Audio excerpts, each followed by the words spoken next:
সংগঠনের একটা বড় অংশ আজকে সাংবাদিক সম্মেলন করে আপনার বিরুদ্ধে অভিযোগ করেছে যে আপনি যে তৃণমূল কংগ্রেসে যোগ দিয়েছেন সেখানে একেবারেই সংগঠনের নাম ভাঙিয়ে আপনি তৃণমূল কংগ্রেসে যোগ দিয়েছেন, যেটা আপনাদের সংগঠনের একেবারেই নিয়ম বিরুদ্ধ। তারা দাবি করেছে আপনাদের যে সংগঠন পূর্ববর্তী যে সংগঠন ছিল বা এখনও যে সংগঠন রয়েছে সেই সংগঠন তারা কখনো কোনো রাজনৈতিক দলকে প্রত্যক্ষভাবে সাপোর্ট করে না। কি বলবেন এই বিষয়ে? না, আমি 2011 সাল থেকে ওয়েলফেয়ার পার্টিতে ছিলাম, কুচবিহার জেলা সভাপতি দীর্ঘদিন, তারপর রাজ্য সহসভাপতি ছিলাম। পরবর্তীকালে 16ই জানুয়ারি গত বছর, এই বছর 2024 সালের 16ই জানুয়ারি উত্তরবঙ্গ উন্নয়ন মন্ত্রী মাননীয় উদয়ন গুহ, কুচবিহার জেলা সভাপতি অভিজিৎ ভৌমিক, তারা আমাকে নানানভাবে বোঝালেন তৃণমূল কংগ্রেসে যোগ দেওয়ার ব্যাপারে।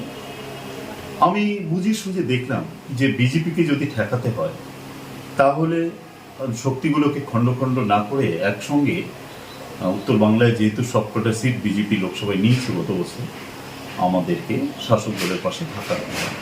আমি তখন রাজনৈতিক একটা পরিবর্তন করি, তৃণমূল কংগ্রেসে যোগ দিই।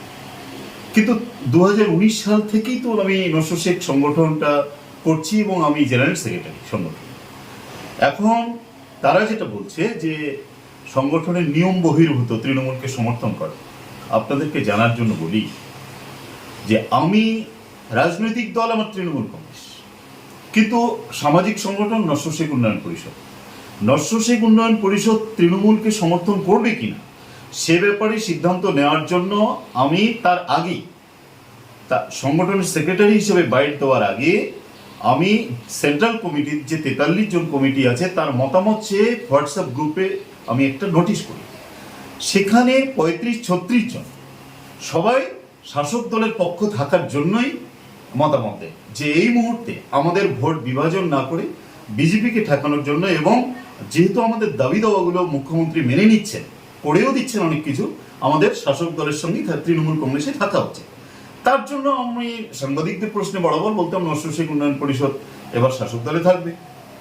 আর ব্যক্তিগত রাজনৈতিক দল হিসাবে তো তৃণমূল কংগ্রেসই যেহেতু দলের সঙ্গে থাকতেই হয়েছে। আপনার বিরুদ্ধে আরেকটি মারাত্মক অভিযোগ তোলা হয়েছে আজকে সেই সাংবাদিক সম্মেলন থেকে বা মিটিং থেকে, সেটা হলো নশো শেখ উন্নয়ন পরিষদের নামে যে রেজিস্ট্রেশন করা হয়েছে, আপনি যে রেজিস্ট্রেশন করেছেন সেই রেজিস্ট্রেশন একেবারেই আপনি রেজিস্ট্রেশন করার সময় স্বৈরাচারী ভূমিকা নিয়েছিলেন, একেবারেই কাউকেই অবগত করেননি। না, আপনাদের বলি সত্যটা হলো এই, দেখুন কল্পনার রঙে রঙিন হয়ে মানুষকে অপবাদ দেওয়া তো সহজ।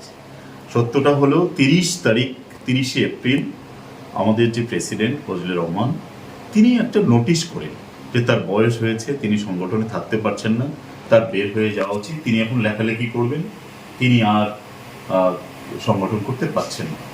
এই বলে যদি অব্যাহতি নিতেন তো ঠিকই ছিল, কিন্তু তিনি একটা যে কাজটা উনি খারাপ করেছেন সেটা হলো সংগঠন ভেঙে দেওয়া হলো, কেন্দ্র কমিটি ভেঙে দেওয়া হলো, এই বলে চলে গেল। কিন্তু একটা মানুষ তো যেতেই পারে।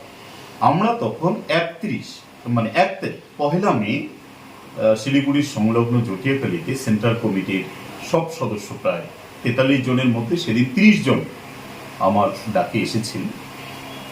একসঙ্গে বসে ভাবলাম যে একটা মানুষ চলে যেতেই পারে, তার অসুবিধা থাকতে পারে। আমরা তখন সভাপতির জায়গায় মোহাম্মদ মহিউদ্দিন সাহেবকে সভাপতি করে ভাবলাম যে সংগঠন যখন আমাদের ইচ্ছায় অনিচ্ছা সত্ত্বেও, আমি খুব রিকোয়েস্ট করেছিলাম ওনাকে সংগঠন না ভাঙার জন্য, পরে উনি বললেন যে না আমি আর থাকতে পারছি না, ওটাই বিরোধ, উনি শাসক দলকে সমর্থন করাটাকে ঠিকভাবে নেয়নি, বুঝলাম। তখন আমরা পরের দিনে অর্থাৎ 2রা মে সংগঠনের যে নতুন কমিটি তৈরি হলো সেই কমিটির ভিত্তিতেই সংগঠনটা রেজিস্ট্রেশন করি 2রা মে।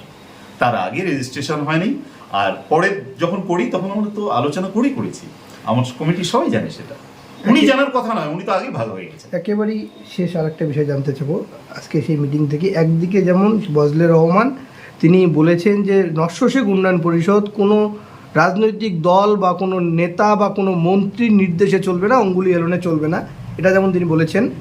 অপরদিকে তিনি আরেকটি বিষয় বলেছেন যে আপনি যেহেতু শাসক দলের আশ্রয়ে রয়েছেন বা শাসক দলের সঙ্গে রয়েছেন এবং তিনি গোষ্ঠী কুন্দল যে আপনাদের মধ্যে রয়েছে, দুইটা বিভাজন হয়েছে, সে কথা স্বীকার করে নিয়ে বলতে গেলে আপনাকে একটা ওপেন চ্যালেঞ্জ দিয়েছেন যে আপনি শাসক দলের আশ্রয়ে থেকে সংগঠনের দাবি দেওয়া পূরণের চেষ্টা করুন, ওনারা অরাজনৈতিকভাবে সংগঠনের দাবি দেওয়া পূরণের চেষ্টা করবে, দেখি কে কতটা সফল হয়। দেখুন, মুখ্যমন্ত্রী চেয়ারম্যান এখনো জনজাতির অফিসিয়ালি কাউকে করেন, অফিসিয়ালি তিনি করতে চেয়েছেন মানে এখন পর্যন্ত ডিএম আমাদের জনজাতির কাউকে অফিসিয়ালি করেনি। নির্বাচনের পর নির্বাচন পর্ব ঘুচিয়ে গেলে করবে। আগের 2 কোটি টাকা বরাদ্দ ছিল, সেই 2 কোটি টাকাকে খরচ করা সম্ভব হয়নি, কারণ একটা ওখানে টেকনিক্যাল সমস্যা আছে। তার আগেই নির্বাচনে এসে গেল। তারপরে আবার 3 কোটি টাকা দিয়েছেন মুখ্যমন্ত্রী। এইবার যে মুখ্যমন্ত্রী বা যে সরকার নস্য শেখ জনগোষ্ঠীর দাবি দাওয়াগুলো মেনে নিচ্ছেন, তাদের পাশে সাথে যতটুকু পারছেন থাকার চেষ্টা করছেন, থাকছেন, তাদেরকে সমর্থন না করে এমন কোনো পদক্ষেপ নেওয়া যেটাতে বিজেপির সুবিধা হয়, আমরা মনে করছি এটা শাসকের সঙ্গে বিশ্বাসঘাতকতা। দেখুন, এই বজলুর রহমান সাহেব এবং সারওয়ার্দী সাহেব মিলে ভূমিপুত্র ইউনাইটেড পার্টি তৈরি করেছেন। সেই ইউনাইটেড পার্টি তৈরি করেছেন, কিন্তু নির্বাচনে যে এবার লড়াই করবেন তারা তো কাউকে জানালেন না। কেন তাহলে 3টা কেন্দ্রে ভূমিপুত্র ইউনাইটেড পার্টি প্রার্থী দিল? সেখানে বালুরঘাটে সারওয়ার্দী সাহেব নিজেই প্রার্থী হলেন, রায়গঞ্জে প্রার্থী দিলেন, মালদায় প্রার্থী দিয়েছেন। আচ্ছা, সেখানে আবার প্রচার করে বেড়াচ্ছে যে আমরা নস্য শেখের মনোনীত প্রার্থী। বলুন তো, আমরা তো সবকিছু জানি না। তাহলে প্রার্থী দেওয়া হলো যেখানে সুকান্ত মজুমদার প্রার্থী, বিপ্লব মিত্র তৃণমূল কংগ্রেসের প্রার্থী, তৃণমূল কংগ্রেসের সঙ্গে বিজেপির হাড্ডাহাড্ডি লড়াই, ওখানে বিরোধী দল দুর্বল। তাহলে তাকে সুযোগ সুবিধা করে দেওয়া, এই যে অপচেষ্টা, এটা বলবো আমি, তারা কেন করবে? তারা যদি রাজনৈতিকভাবে নিরপেক্ষ, তাহলে প্রার্থী কেন দিল? রাগটা তো এখানে। তারা যখন বিজেপিকে জেতার জন্য চেষ্টা করে, তৃণমূল কংগ্রেসকে হারানোর চেষ্টা করে, তখন তারা নিরপেক্ষ। আর আমরা যখন শাসক দল যেহেতু আমাদের দাবি দাওয়া মেনে নিয়েছে, শাসক দলের পক্ষে সমর্থন দিচ্ছি, আমরা যখন শাসক দলের হয়ে কাজ করছি যাতে বিজেপি এখানে সুবিধা না পায়, আমরা হয়ে গেলাম পক্ষপাত দুষ্ট। এই বিচারিতে তো তার চলবে। তিনি স্পষ্ট করুক, তিনি যদি রাজনৈতিকভাবে নিরপেক্ষ হয়, তিনি কেন সারওয়ার্দীকে প্রার্থী করলেন? সেখানে তিনি কেন প্রচারে গেলেন? তাহলে এখানে তো আমার তো অনেক কিছু বলার থাকে, সে সময় আমি বলতে চাই না, কিন্তু প্রশ্নটা এখানে বারবার বলেছিলাম যে এইবার লোকসভা নির্বাচন অনেক কঠিন নির্বাচন। উত্তরবঙ্গের মতো জায়গায় কিছুতেই যেন বিজেপির সুবিধা না পায় সে ব্যবস্থা করতে হবে। তিনি তারপরেও 3টে জায়গায় প্রার্থী কেন দেওয়ার ব্যবস্থা করলেন? সারওয়ার্দী সাহেব কেন দাঁড়ালেন? এই জবাব তিনি দিতে পারবেন? এগুলো বাজে কথা বলে বেকার বিতর্ক বাড়াচ্ছেন।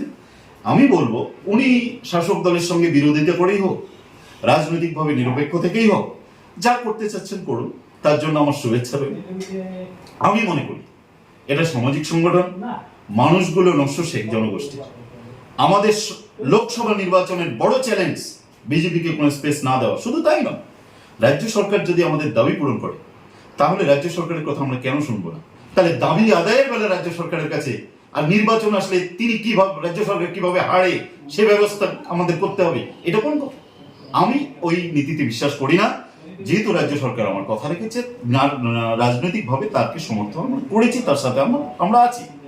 যেদিন রাজ্য সরকার কথা শুনবে না, তখনকার কথা তখন, এটা তো এখন বলার সময় না। আপনার বাইক কেনার স্বপ্ন এবার হবে পূরণ, কারণ আমান হোন্ডা নিয়ে এসেছে একেবারে স্বল্প ডাউন পেমেন্টে বাইক বা স্কুটার কেনার সুবর্ণ সুযোগ। বিনা অ্যাকাউন্ট, লো সিভিল, ন্যূনতম ডকুমেন্টে আজই নিয়ে যান স্বপ্নের বাইক আপনার বাড়িতে। অতিরিক্ত ছাড় পেতে আজই যোগাযোগ করুন বামনহাট আমান হোন্ডা শোরুমে। শর্তাবলী প্রযোজ্য। যোগাযোগ করুন 9002805414।